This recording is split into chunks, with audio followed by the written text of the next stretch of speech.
Hello everyone and welcome back to the home of FIFA. This is Living Football and this is now the 14th episode of the year, meaning we are closer and closer to the FIFA World Cup Qatar 2022. So today the countdown continues with the official inauguration of Lusail Stadium, which will host the FIFA World Cup final on December 18th. And we meet one of the VAR specialist referees who will be officiating in Qatar.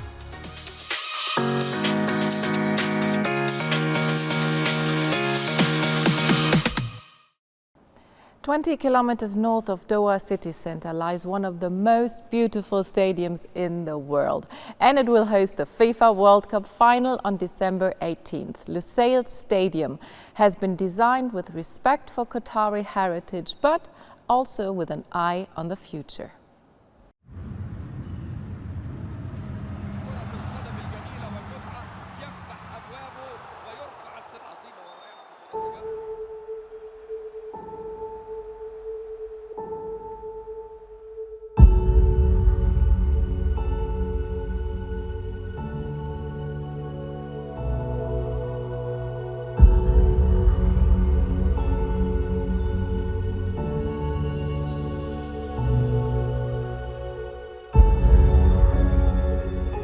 قال لي أبوي يوم كنت صغير قصة بلاد اسمها على مكانه بين النجوم، بلاد محافظة على تقاليدها، هي بلادي وموطني قطر.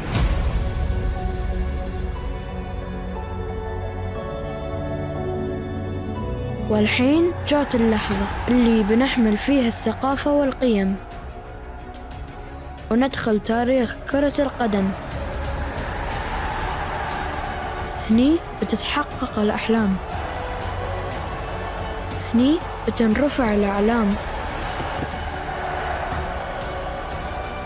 هني بنسجل تاريخ جديد في عالم كرة القدم.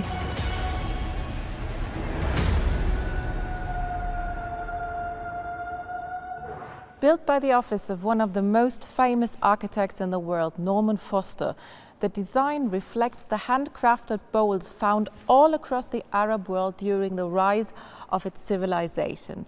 On September 9th, the stadium was officially inaugurated, meaning all 8 stadiums are now ready for action at the FIFA World Cup.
On December 18th, 80,000 fans will come together in the Lusail Stadium for the greatest FIFA World Cup final ever.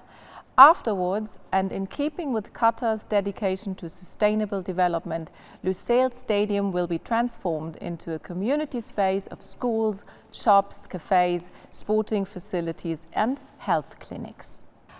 With the biggest sporting event in the world coming closer and closer, and with the last FIFA World Cup stadium being inaugurated on schedule, it's time to check in with FIFA's Chief Operating Officer for the FIFA World Cup 2022, Colin Smith, about the state of preparations. He's now joining us via video from Doha. Colin, thank you very much. I know these are pretty busy times for you, so it's excellent to have you here to talk to us so close to the FIFA World Cup in Qatar. Firstly, how are you? Hey Jessica, thanks for having me. Great to be here. Oh, I'm great. Yeah, we're all very excited, really in the last throes of preparation now before we welcome the world here to Doha. Does someone in your position, with all your experience, still get nervous ahead of such a big tournament? Keeps us on our toes, but then more excited than anything, I would say. You know, we have a great team at FIFA in Zurich, a great team here that we've built up in Qatar and the joint venture that we have, Q22, and also our colleagues in the host country of Qatar and Supreme Committee. And we've been working on this for years, all the planning, all the nuances. And so now, you know, it's really a feeling of excitement, anticipation, waiting for all the fans, all the broadcasters, the media, everyone that the World Cup brings together. Really looking forward to welcoming them here in Doha and getting this the World Cup kicked off. Well, you know, it all finally comes together. What are you most excited about now that the tournament kickoff is coming closer and closer? I mean, first and foremost, we're going to have amazing football, right? The World Cup celebrates this beautiful game every 4 years, and the quality of the pitches that we have in the stadiums, the quality of team facilities should allow the teams to perform at really their highest level. So first and foremost, exciting football is there to be seen. Secondly, you know, it's the very unique compact setup that we have here in Qatar. We've got 32 teams of supporters all coming together in one fairly compact area. And so to have the noise, the passion, the sounds, the colors of all these people coming together, you know, in celebration, and that's what the World Cup is at the end of the day. It's a celebration of football, a celebration bringing everyone together. So that's hugely exciting to really witness that scale within such a small area here in Doha. Qatar is looking forward to welcoming the world. A test event for Lusail Stadium, the 8th and final Stadium World Cup host venue, happened on September 9th. What sort of stadium experience awaits the 32 qualified teams? Yeah, we're very lucky. We've got 8 state-of-the-art stadiums. We used 6 of them at the Arab Cup. And obviously Lusail was the last one that we opened at an event last week. And you know, the atmosphere in these stadiums, there's not a bad seat in the house. They're all new, modern stadiums. And so the fans really are going to have an amazing time, close to the action, close to the football.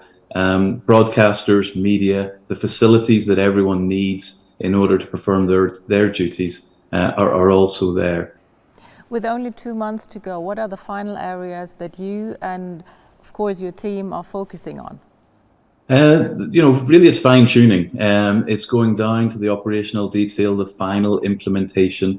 There's a lot of overlay and temporary equipment being put in the stadiums.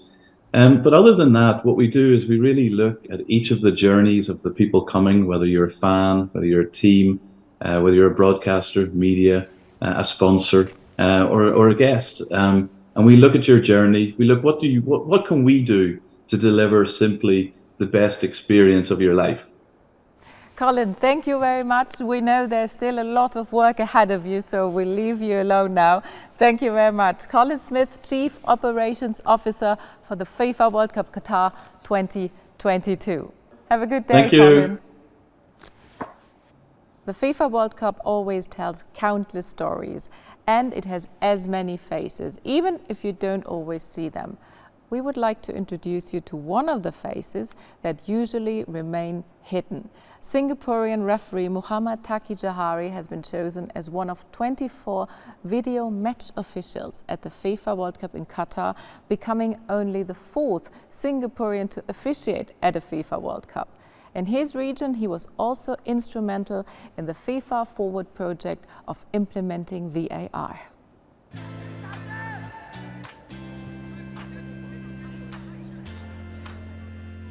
Honestly, I feel ecstatic and overwhelmed with the appointment. But at the same time, I have mixed emotions when I get to know about this appointment. It is because the past 2 years or the past 3 years, especially during the pandemic, the sacrifices that I have made, which is a lot, have borne fruits, I would say. I sacrificed a lot in the past 2 years, especially in the pandemic. to arrive here, because to continuously officiating matches at the high level.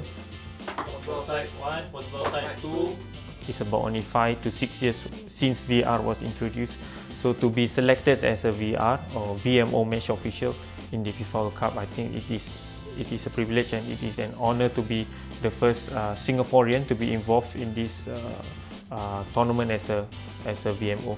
But more importantly, for me, I think I hope with this appointment, it will be like a catalyst for the younger referees, all right, to find solutions, to see that there is always an opportunity for a country like Singapore, which is small, right, but to have talented or potential match officials to be at the international or the world-class level.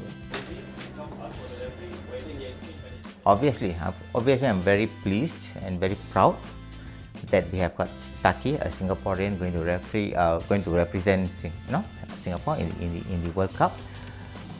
I also believe that the Football Association of Singapore and the whole nation for itself will be very proud of his achievement as well, because knowing that Singapore is a very small country where talents are quite scarce, and yet we can produce someone who is good enough to officiate at that level of matches. So I think, yeah, we are very proud of it. It's also a testament for Taqi itself, for his dedication and commitment, the time, sacrifice that he actually put in place over the years that has actually yielded him this opportunity.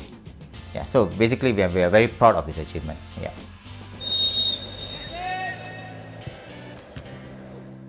That is, if they are dedicated enough into refereeing and committed enough, and they work towards honing their skills, they should be able to reach what Taqi has reached now as well.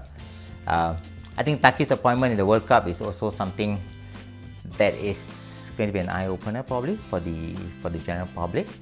They can now see that refereeing could be a viable career, if taken seriously, and then you can reach the highest level. Yeah.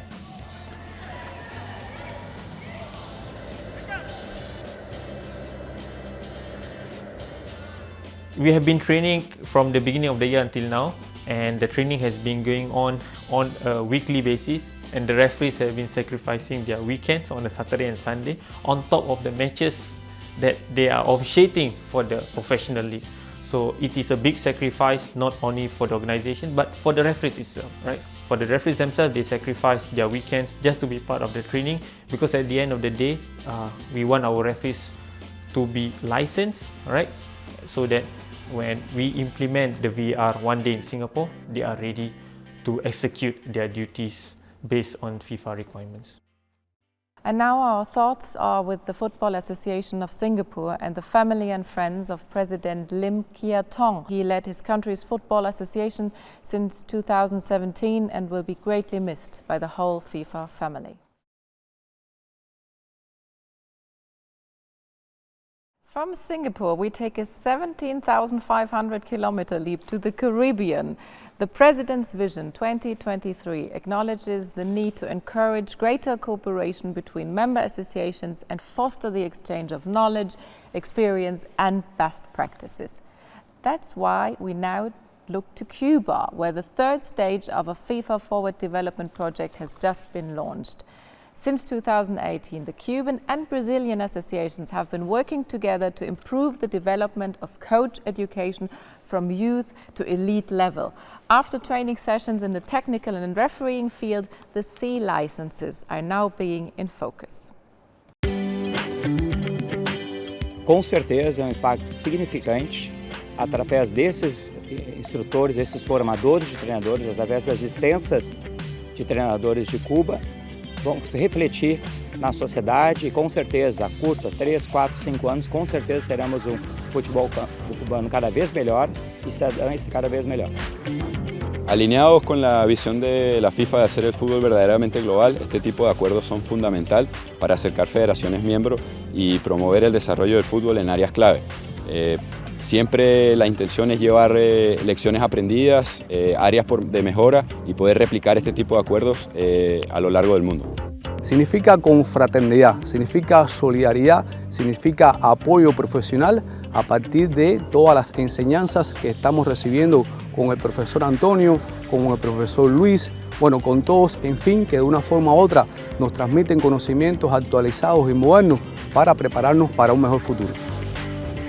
Simplemente el desarrollo del fútbol cubano va a tributar totalmente en muchas mejoras para el fútbol, para el aprendizaje de los muchachos y obviamente para desarrollar el talento de los jugadores. Es una edad muy importante en el crecimiento futbolístico de todo jugador y nosotros no escapamos de eso. Sabemos que Cuba, con sus limitaciones desde el punto de vista de infraestructura, pero no desde el punto de vista teórico y práctico, puede también alcanzarlo, y FIFA como mediador ha hecho un proyecto que esperemos que dé un futuro promisorio para Cuba. Collaboration is key. That was it for this episode. Thanks for watching. See you again for episode 15 as we leave you with more shots from the iconic Lusail Stadium.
Got a hell of a group here to go out and win the match.